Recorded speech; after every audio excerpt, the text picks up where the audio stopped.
And for this episode of Who Got EGOT, I wanted to explore the question, why do we Tony? And from my research, it seems that it all came down to an existential crisis for the American theater wing.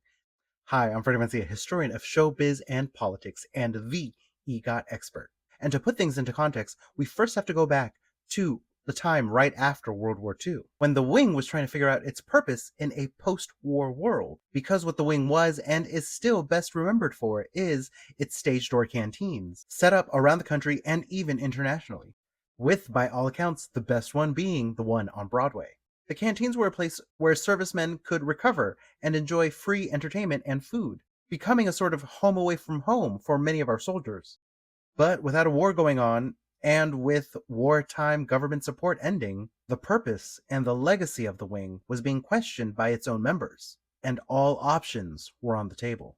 The wing's first post-war pivot was becoming an acting school, with their first program specifically earmarked for veterans. But then suddenly, in June of 1946, wing co-founder and member Antoinette Perry passes away. And if you believe what everyone said after her passing, she was exceptional. Not just on Broadway, where she was one of the only women directing and producing, but she was also a war hero, becoming a sort of de facto captain of the Showbiz Brigade, and co-founding the theater wing of Allied Forces, the precursor to the American theater wing. This is how she is remembered by the Colorado Women's Hall of Fame, into which she was inducted in 2004. Perry coordinated 1,500 auditorium programs and 6,700 hospital and entertainment units at home and abroad.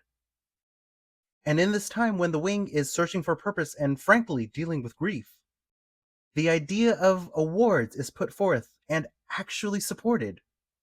I put it that way because before the war, the most influential of the Broadway elite saw themselves more as artistes and craftsmen, and above the idea of competition and awards.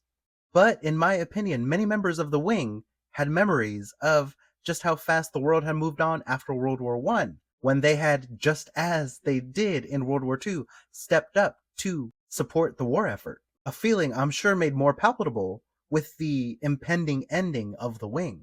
But, in my opinion, the wing saw in Perry the perfect person to bridge legacy and exceptionalism, and someone worthy enough of memorializing. And not for nothing, it also allowed Broadway to bring their highest honor back in-house. Before the Tonys, the big awards were the Donaldsons, a yearly award given out by the Billboard magazine. For their part, the magazine would try to survey as many Broadway folks as they could find, handing out first place and runner-up awards in various play and musical categories. But they were named after W.H. Donaldson, co-founder of the Billboard magazine, and someone who at the time was not really seen as a Broadway figure. But without any other awards of its scope, it quickly became known as the Oscars of Broadway. I'm sure rubbing members of the wing a certain way. And it did not take long for the brand new Tony Awards to overshadow the Donaldsons, to become Broadway's highest honor. But let me know what you think in the comments below, and make sure you like, share, and follow so that I can keep making videos like this. Thanks for watching.